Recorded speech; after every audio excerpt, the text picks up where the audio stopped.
tu as un planificateur qui te permet de voir quand est-ce que le soleil se lève, se couche. Tu as le crépuscule, tu as l'heure dorée, etc. Donc, tu as vraiment toutes les phases de la journée qui est détaillée en vraiment bien détaillé.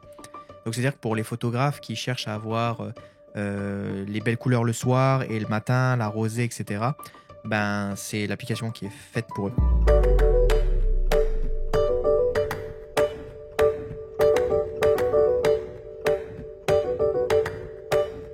Salut à tous et bienvenue dans un nouvel épisode du podcast. Si vous ne nous connaissez pas et que c'est la première fois que vous découvrez ce podcast dans la poche, je m'appelle Florian Beaufreton. Autour de la table, il y a Julien Catella et Thomas Fazo qui sont avec moi ce soir. D'habitude, on est 4. Il y a Abdel qui est absent ce soir, malheureusement. Et aujourd'hui, on va vous partager en fait des applications que l'on utilise personnellement, des applis photos et vidéos. On est tous passionnés de photos et de vidéos dans ce podcast, donc ça va être intéressant. Et on a pas mal de recul un peu sur les applis qu'on a sur nos téléphones, donc on va vous partager ça ce soir. Avant de commencer, je précise, si vous aimez ce podcast, si vous aimez l'épisode, la thématique, n'hésitez pas à vous abonner sur YouTube ou sur les applications de podcast. On est sur Spotify, Apple Podcast, Deezer, Google Podcast, etc. Et si ça vous plaît, n'hésitez pas aussi à nous laisser 5 étoiles sur Apple Podcast. C'est possible de le faire. Ça nous soutient. Ça permet de faire découvrir le podcast à plus de gens et de montrer que ça plaît aux auditeurs. Donc, merci par avance si vous prenez le temps de le faire. Les gars, c'est parti pour les applications. On commence par Thomas. C'est parti. On va essayer de s'en donner au moins 3 chacun. Moi, j'en ai 7. Waouh. Waouh. Le mec, il fait ça toute la journée. Thomas, de ton côté, est-ce que tu peux commencer par ta première application photo ou vidéo que tu utilises régulièrement, que tu aimes et que tu conseilles? Ok. Alors, moi, l'application que je conseille, c'est surtout pour faire des timelapses, pour regarder justement tout ce qui est astronomie, etc. C'est Photophile. Tu pourras couper le petit blank. Non, mais il a l'air d'avoir dit. Je me suis dit, parce que je regardais, il me regardait c'est proche. le suspense, d'accord. Non, mais c'est Photophile du coup. Photophile. Ouais. Alors, explique-moi, c'est quoi cette application Elle est exactement? vraiment nice. Donc c'est sur Apple et Android, Oui. enfin sur iPhone, Android. Ouais, elle est payante par contre. Mais tu payes qu'une fois. Il n'y a pas d'abonnement. Ok. En gros, tu as un planificateur qui te permet de voir quand est-ce que le soleil se lève, se couche. Tu as le crépuscule, tu as l'heure dorée, etc. Donc, tu as vraiment toutes les phases de la journée qui est détaillée en vraiment bien détaillé. Donc, c'est-à-dire que pour les photographes qui cherchent à avoir les belles couleurs le soir et le matin, la rosée, etc., ben, c'est l'application qui est faite pour eux. Et tu vas pouvoir aussi aller plus loin là-dedans, c'est prévoir des timelapses. Donc les timelapses, pour ceux qui ne savent pas, c'est une série de photos que tu prends à intervalles réguliers. Par exemple, toutes les 10 secondes, tu prends une photo.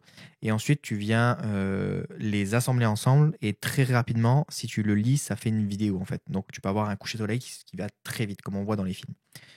Et avec cette application-là, tu peux prévoir. Donc tu peux mettre ta caméra, etc., setter tes trucs. Et il va te dire exactement quand est-ce que tu dois te setter pour avoir le soleil qui passe à tel endroit. Et ça, tu peux le voir avec la réalité augmentée. Donc, directement, ça ouvre la caméra de ton iPhone. Et en gros, tu vois exactement où le soleil va passer. Et moi, je m'en suis déjà servi pour savoir où le soleil allait passer entre 2 buildings. J'ai fait mon coucher de soleil, il est passé entre 2 buildings. Puis en même temps, j'avais une photo stylée dans mon timelapse là-dedans. Donc, elle me sert à ça. Et puis, je m'en suis servi ce week-end parce que j'étais faire des photos astro. Et j'avais besoin de savoir où étaient certaines étoiles, etc. Et ben, tu peux passer du coup en nuit étoilée et voir exactement où sont les étoiles, tu vois Vénus, etc. Donc pareil en réalité augmentée, tu regardes ton ciel, c'est pile poil ça, c'est avec le gyroscope de ton téléphone, donc ça ne peut pas se tromper. Et si tu as envie de prendre ta voie lactée, tu sais exactement où elle est, tu sais exactement quand la prendre, enfin, ça te dit vraiment tout en fait. Ça a l'air complet, hein. Ouais, c'est pas c'est mal. super complet. Ça vaut combien? Ouais, Ça devient un prix fixe, mais. $20 peut-être. Ok. Un truc comme ça. Bah, si t'es photographe passionné ou même pro, ça peut valoir carrément le coup. Hein. Ouais, non, c'est vraiment stylé. Ouais. Ok. Bah, tu vois, je connaissais pas. Trop bien. Julien? Ouais. Donc moi, vous savez que j'aime beaucoup Ricoh. Et là, je fais un petit retour à Fujifilm. Je peux l'annoncer. Ouais. Quoi, t'abandonnes ta Ricoh? Officiellement. Arrête. C'est une pause. C'est une pause avec ma Ricoh. Attends, mais d'ailleurs, il me saoule.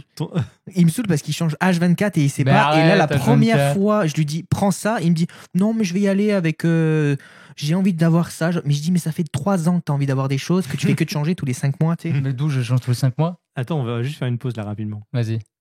ton projet de une photo par jour, on est d'accord que tu l'as totalement arrêté. Ah ouais, de ouf. Attends, en fait, on a fait un épisode de podcast il y a quelques semaines, voire un mois ou deux, sur ton défi une photo par jour sur Instagram. Franchement, si les gens retournent l'écouter, ils vont bien rigoler parce que il faut le sortir l'épisode. En vrai, la vérité, c'est que j'ai continué jusqu'à peu près mi-avril. J'ai les photos, je les ai juste jamais publiées. Le but, c'était de les poster. Le challenge, c'était de les poster. Hein. Ah, il faut réécouter l'épisode.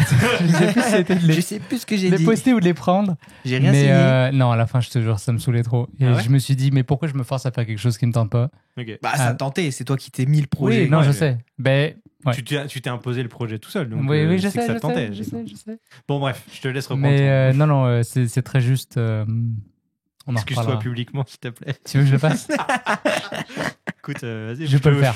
Non. Ça, on le garde pour un début d'épisode. On va entendre juste ta voix. Bonjour à tous. Ça pourrait être peut-être un épisode complet. Comment j'ai raté mon défi? J'avais plus de piles.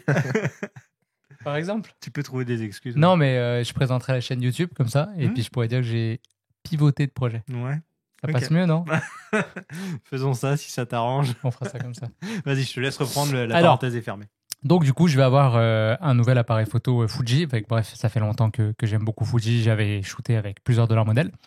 Et ces deux compagnies-là vont en fait sont très forts pour ce qu'on appelle les recettes de films ou les simulations de films. C'est-à-dire que tu vas avoir donc des profils de couleurs. Traditionnellement, dans les caméras, si on regarde Nikon, Canon, Pentax, tu vas avoir des trucs vraiment de base, genre... standard. Ouais, standard, neutre, portrait, paysage...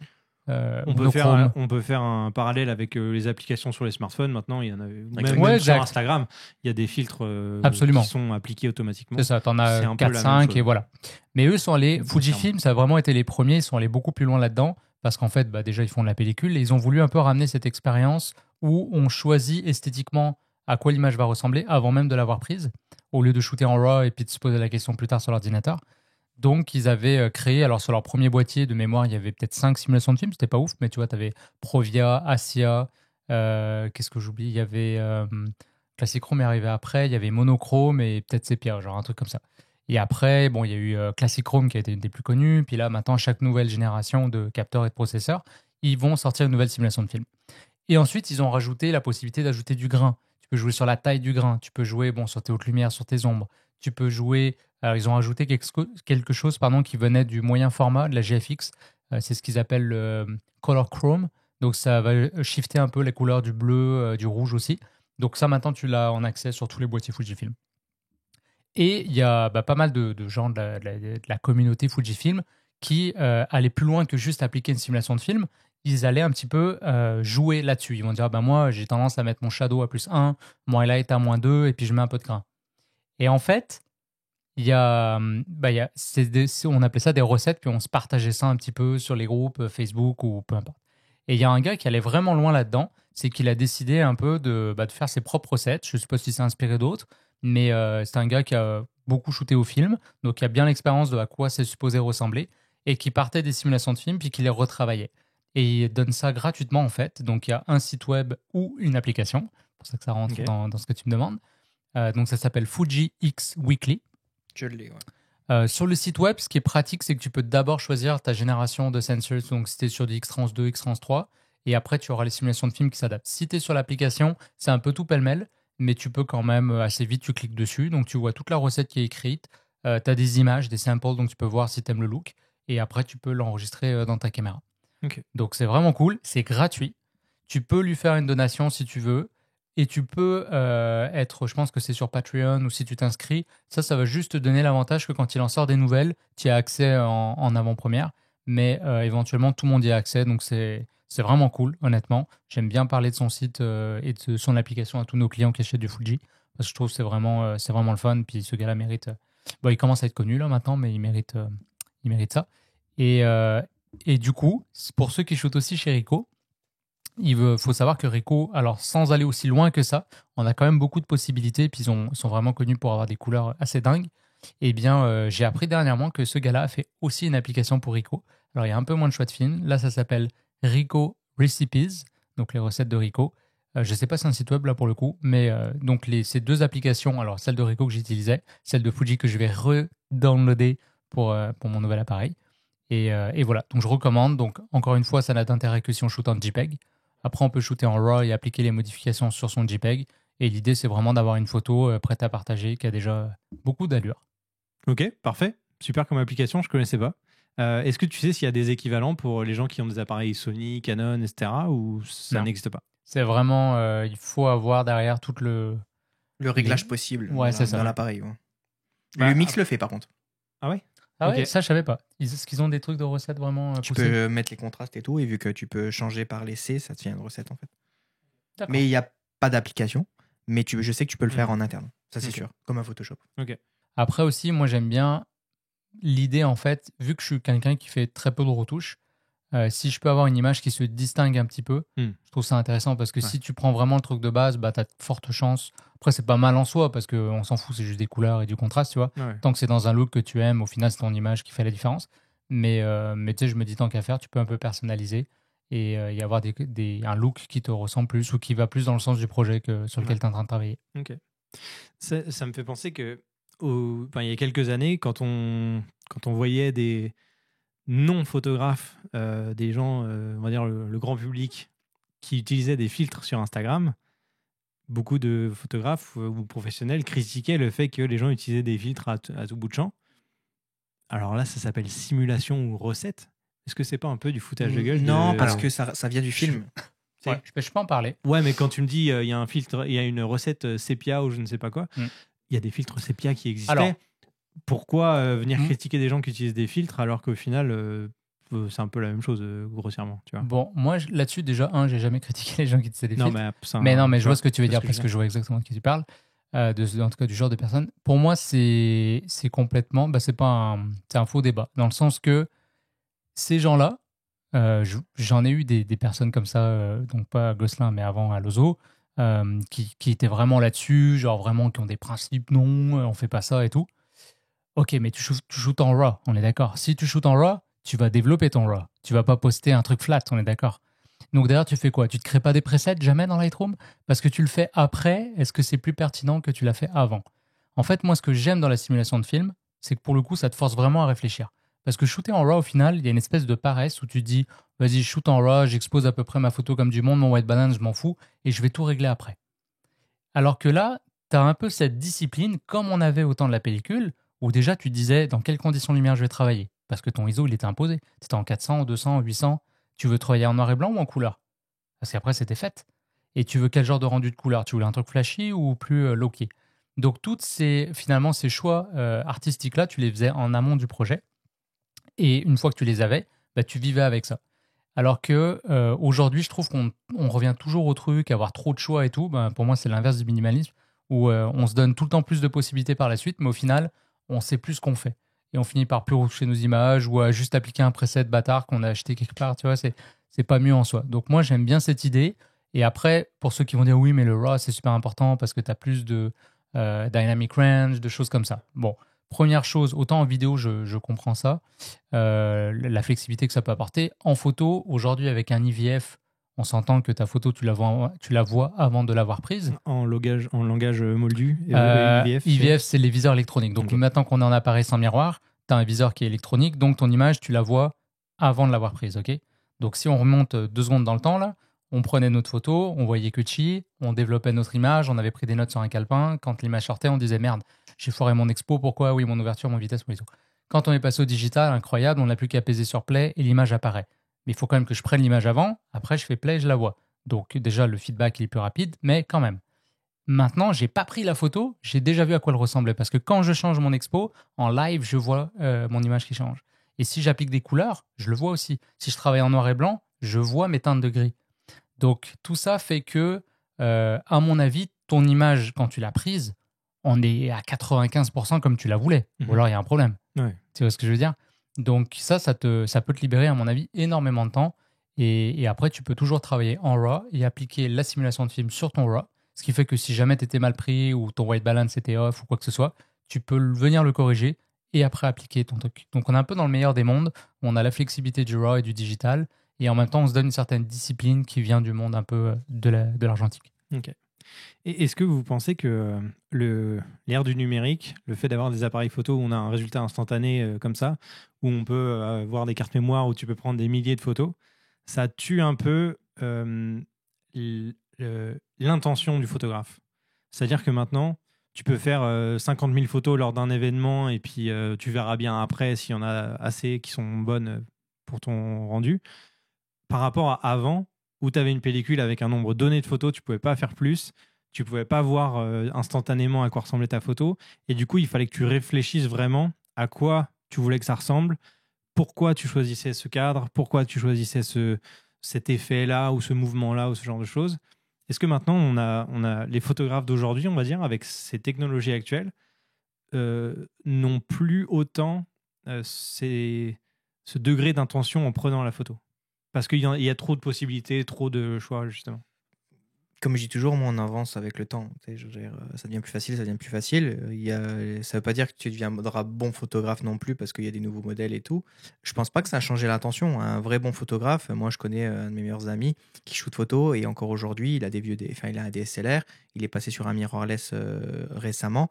Lui, dans sa tête, c'est je ne veux pas retoucher et recadrer en post-production parce qu'il trouve que le recadrage est trop chiant. Donc, il se fait toujours chier aujourd'hui à prendre des photos avec une mirrorless, ça fonctionne. Donc, je pense que non, ça dépend. Chaque photographe va rester dans ses trucs à lui et puis voilà. Maintenant, est-ce que c'est moins bien ou plus facile? Oui, certes, mais ça dépend encore de ce que tu veux sortir. Tu vois, je veux dire, je sais pas. Ouais, non, je dirais pas que ça a tué l'intention.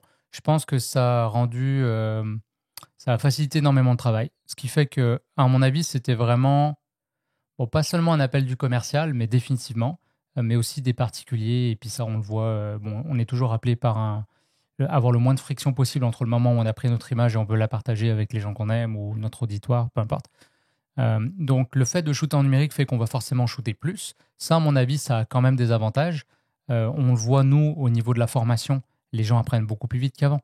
La courbe d'apprentissage, elle est très réduite parce qu'en fait, vu que tu as tout de suite un feedback sur ton travail, tu fais tout de suite les associations dans ta tête de dire, OK, voilà l'impact de l'ouverture, la vitesse ISO, machin, et ça ne te coûte pas une fortune.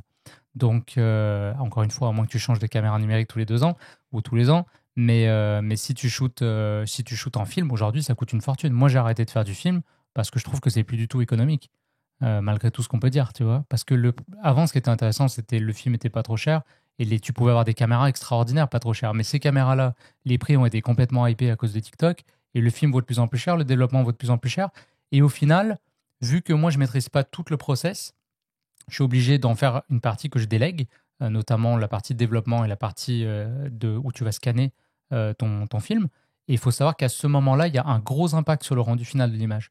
Donc au final, moi j'ai l'impression d'être plus en contrôle de mon process en travaillant en numérique, où je peux vraiment contrôler de A à Z, alors que en film, il y a une part d'aléatoire.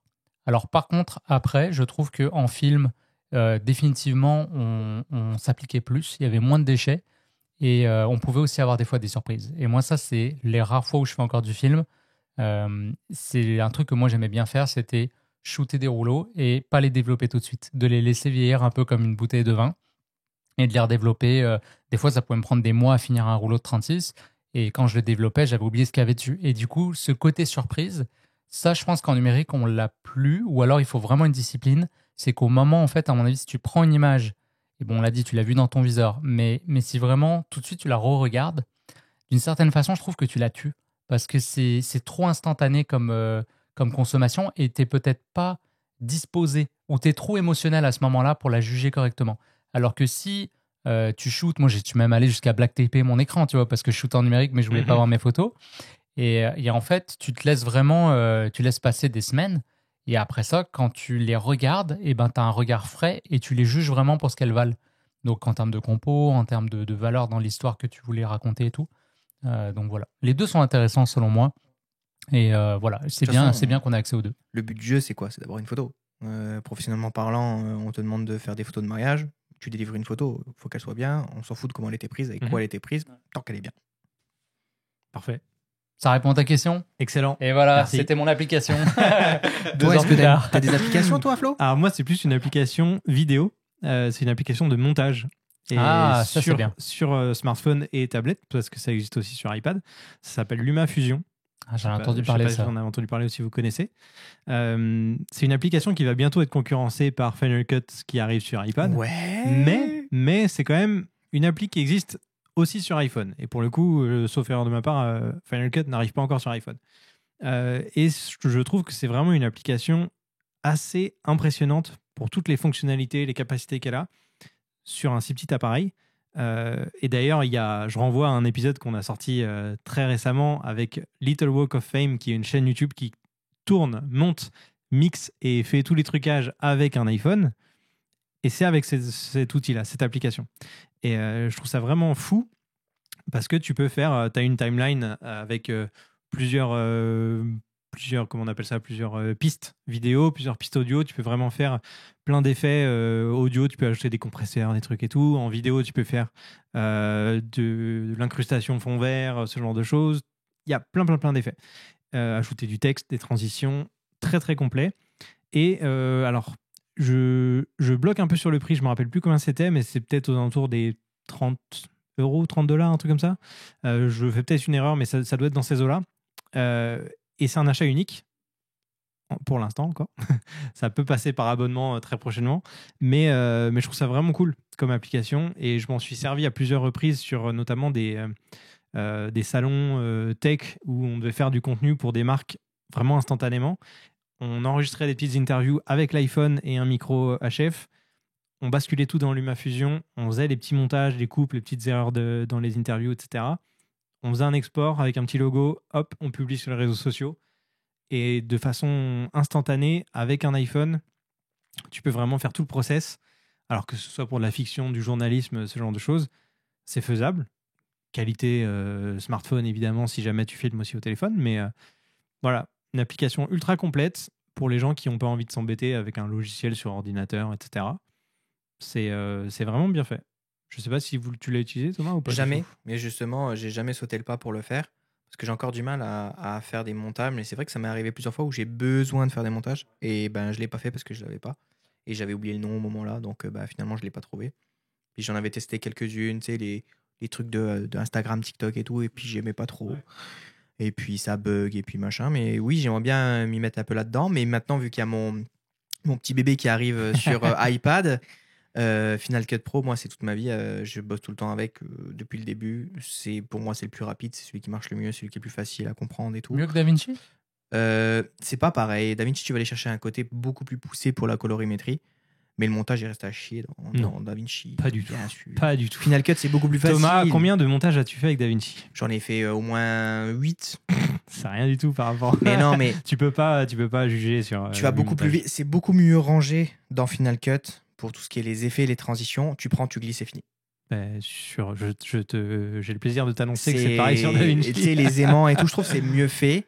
Et il y a trop, il faut que tu passes d'un truc à l'autre, que tu changes de section, ça te fait changer tout ton espace de travail sur DaVinci parce que tu as l'espace colorimétrique. Mais tout est optimisé pour, justement, c'est ça qui est génial. Oui, mais moi, je veux juste. J'ai tout, visuellement, j'ai tout sur une page. Et je l'ai pas dans DaVinci, même si je le trouve incroyable. Et DaVinci, justement, tu parles de LumaFusion. Pour moi, les 3 meilleures vidéos, c'était LumaFusion, Final Cut Pro. Et c'était aussi du coup DaVinci, qui en plus on l'avait vu au magasin avec le Speed Editor. Le Speed Editor, c'est cool, incroyable. C'est en Bluetooth et c'est instantané. Tu vas le prendre, toi ? Non, je déteste ça. Non. J'aime pas du tout. Moi, c'est montage clavier-souris, quand je suis sur ordi en tout cas. Mais tu vois, la wheel et tout là, ça non. Tu me dis DaVinci, mais t'es à la souris sur DaVinci. Normalement, quelqu'un qui est sur DaVinci, il n'est pas à la souris. Non, c'est interdit. C'est interdit. Surveille, hein. Ça, c'est une question. Ils viennent chez toi et c'est comme les photographes qui critiquaient les feeds sur Instagram. C'est des gens comme ça qui vont dire ça. Ah non, mais c'est vrai. C'est des puristes. Non, c'est pas vrai. Thomas, c'est un puriste, en fait. Donc voilà pour LumaFusion que je vous conseille si vous êtes un peu passionné de montage et que vous avez envie de jouer avec ça sur iPhone. Très cool. Donc mon application vidéo. Parfait. Thomas, est-ce que tu en as une autre à conseiller ? Pour ceux qui aiment l'argentique et qui voudraient se lancer dans l'argentique, moi je conseille Lightmeter. Il y en a plusieurs en fait, mais moi celle que j'utilise, elle est gratuite. En gros, ça te permet justement quand tu connais pas et que tu n'es pas spécialiste en exposition, donc comment exposer son image, parce qu'à savoir que quand tu as un boîtier argentique, il n'y a rien qui va te dire si tu es exposé, comme je disais tout à l'heure, c'est vraiment tu fais des tests, etc. Mais si tu as envie de savoir un peu plus si vraiment tu es bon ou pas, tu sais déjà le film que tu as mis à l'intérieur de ton appareil photo. Donc, tu as mis un film de ISO 400, admettons. Tu le mets à l'intérieur. Donc, tu sais que déjà dans ton réglage sur l'application, tu mets 400. Ensuite, tu as la vitesse et l'ouverture. Et donc, tu bloques à 400. Et ensuite, tu prends ton appareil photo, tu l'actives dans l'application. Et en gros, ça va te dire à combien tu dois exposer. Et là, tu vas pouvoir jouer entre la vitesse et suivant l'objectif que tu as sur ton appareil photo. Si tu as un objectif qui commence à f4, bah forcément, tu vas devoir être au-dessus de f4, etc. Et du coup, bah, descendre ta vitesse, tu te manques de lumière, etc. Donc, ça te permet de savoir exactement comment exposer juste avec l'aide de ton téléphone. Et ça marche plutôt bien. Moi, j'ai jamais raté des choses parce que moi, je suis pas un spécialiste de l'argentique. J'en fais de temps en temps.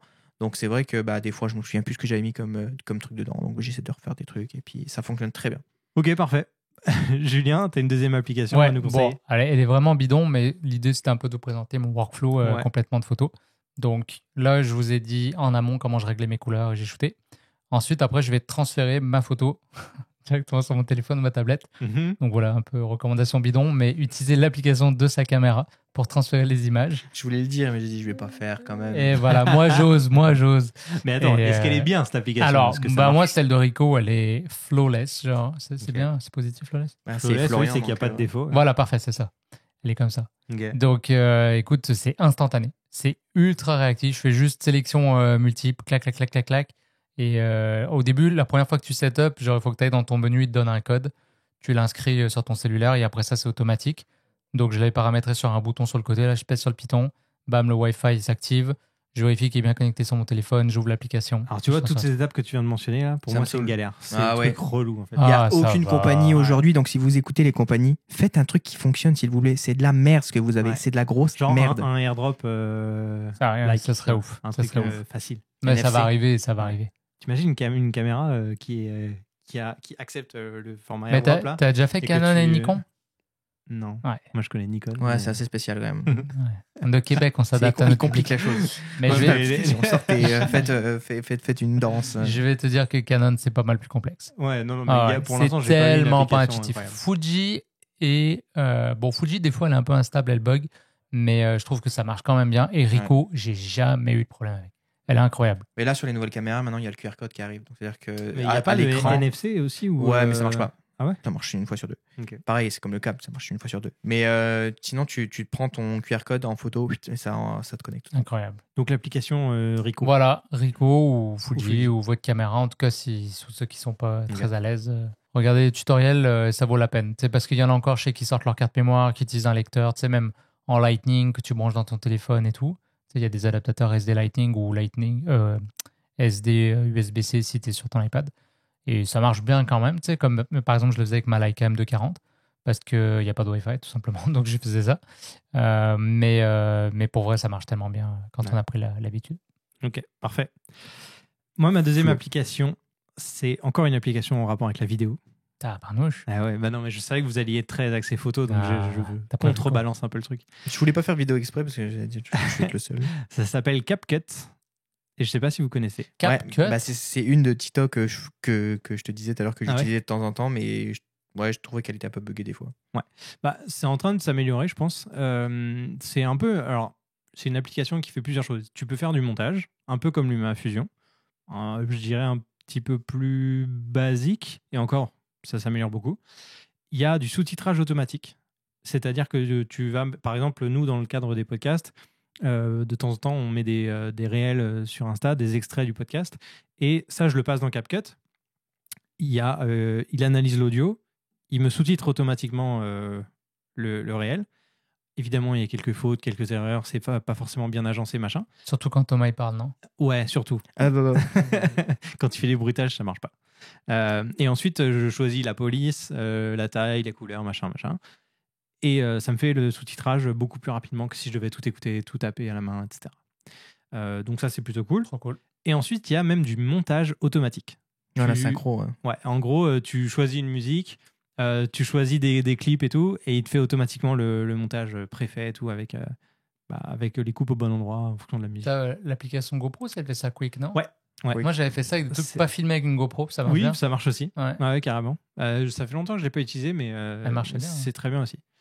Donc voilà, cette application, il y a plein de petites fonctionnalités, et j'ai découvert récemment qu'il y avait un logiciel de montage sur ordinateur, CapCut. Ah ouais. et qui est vraiment pas mal.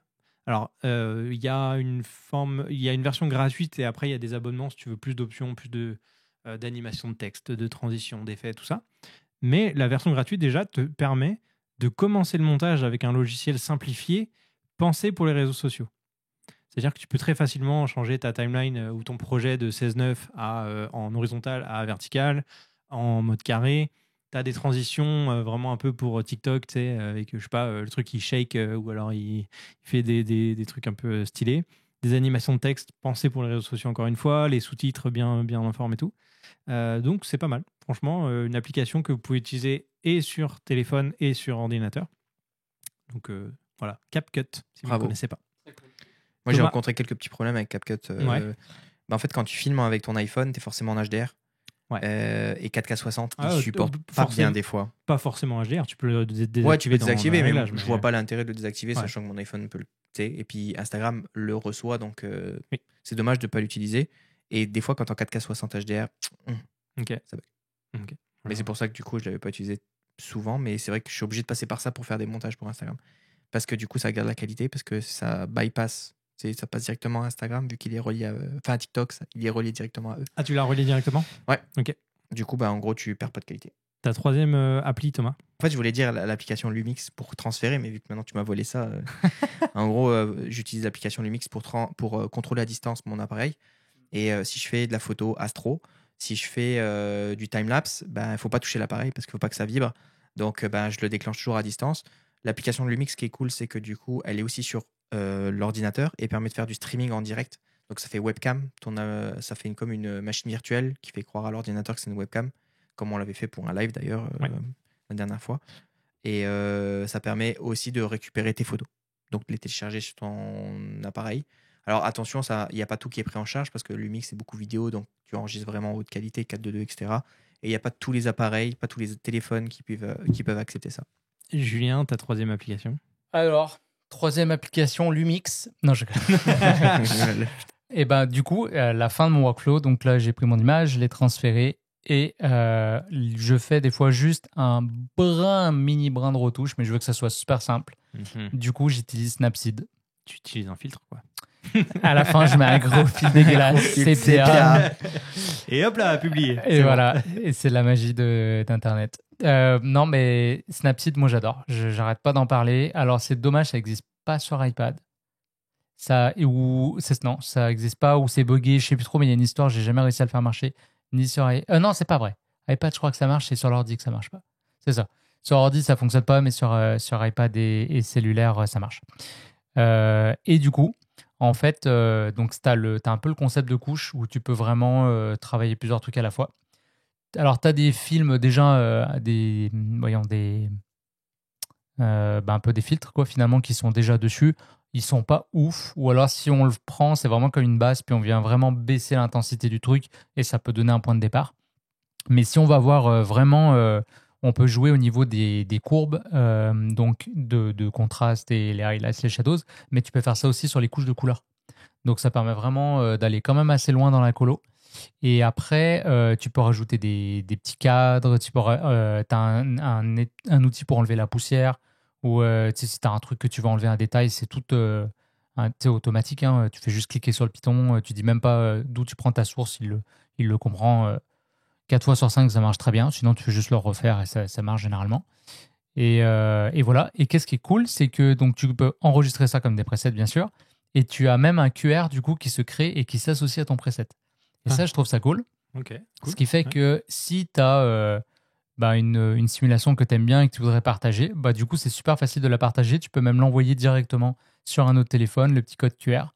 Et tu vois, j'avais une idée comme ça. Je me disais, ce serait cool sur Instagram de faire, tu peux faire des carousels où tu mets plusieurs images. Ce serait mettre par exemple, tu essaies des simulations, tu vois, et tu fais 2-3 photos, un peu à la manière finalement de Fujix Weekly où il te montre 2-3 exemples. Et si tu aimes bien, tu as la recette. C'est le même principe, mais tu le fais sur une publication. Et le dernier, ce serait genre un cadre blanc avec le QR au milieu. Et comme ça, ce serait, si vous kiffez, partagez, voilà le code.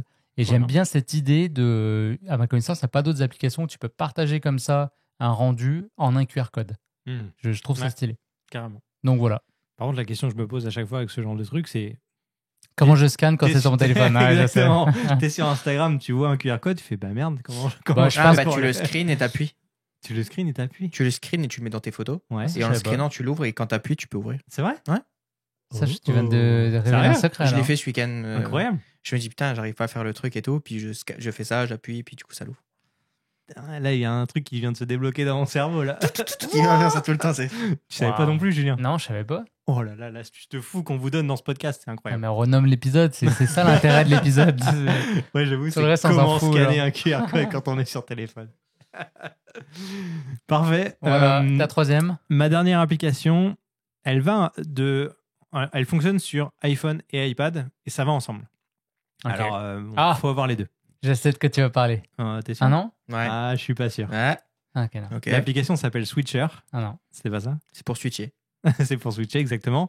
Pour switcher quoi? Des caméras. C'est-à-dire que ton iPad va te servir de régie vidéo et tes iPhones vont te servir de caméra. Totalement sans fil. Et tant que tu es sur le même réseau Wi-Fi, tu vas pouvoir utiliser ton iPad et récupérer le signal vidéo de tes caméras, donc de tes iPhones, Sans fil. sans fil, sur ton iPad. Et tu vas pouvoir diffuser en direct sur YouTube, Facebook, tout ce que tu veux, et passer d'un iPhone à un autre.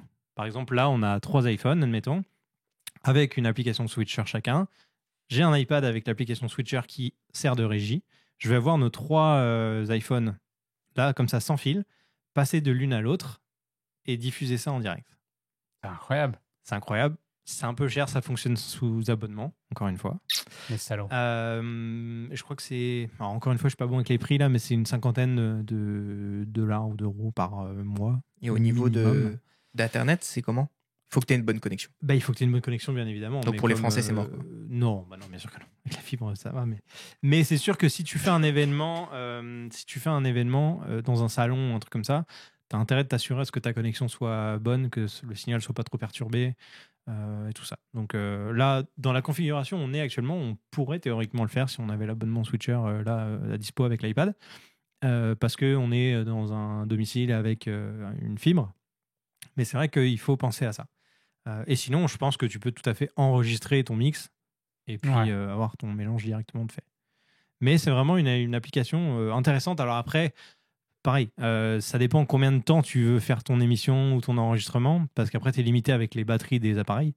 Mais bon, comme pour des caméras en vrai, mais il faut soit être à 100% de batterie quand tu démarres, soit avoir tes iPhones qui sont branchés pour pouvoir tenir pendant plus d'1 heure, 1h30, etc. Donc voilà, je trouve ça assez cool. T'as gardé le meilleur pour la fin. Encore une fois, avec les iPhones, iPad et compagnie, on peut faire des trucs assez cool, et en photo et en vidéo. C'est pour ça que là, moi, j'ai choisi que des applications vidéo. Donc, Bravo. un petit mix ce soir. Bravo. Et vous, qu'est-ce que vous utilisez à la maison bien et dans votre poche? Appel aux commentaires. Thomas, c'est parfait. Si vous avez des applications à nous recommander, des conseils, n'hésitez pas dans les commentaires sur YouTube. On a hâte de vous lire. Et de les essayer. Et de les essayer, bien évidemment. Ouais. Et si vous avez découvert des applications grâce à nous, n'hésitez pas à nous le dire, à les tester, à nous faire votre retour également. Et Il y aura puis, le lien sponsorisé. on mettra les liens des applications, vers les applications tant que possible dans la description. Donc voilà, les gars, merci pour Merci à toi. vos précieuses recommandations. Et on se dit à très vite dans votre poche. poche.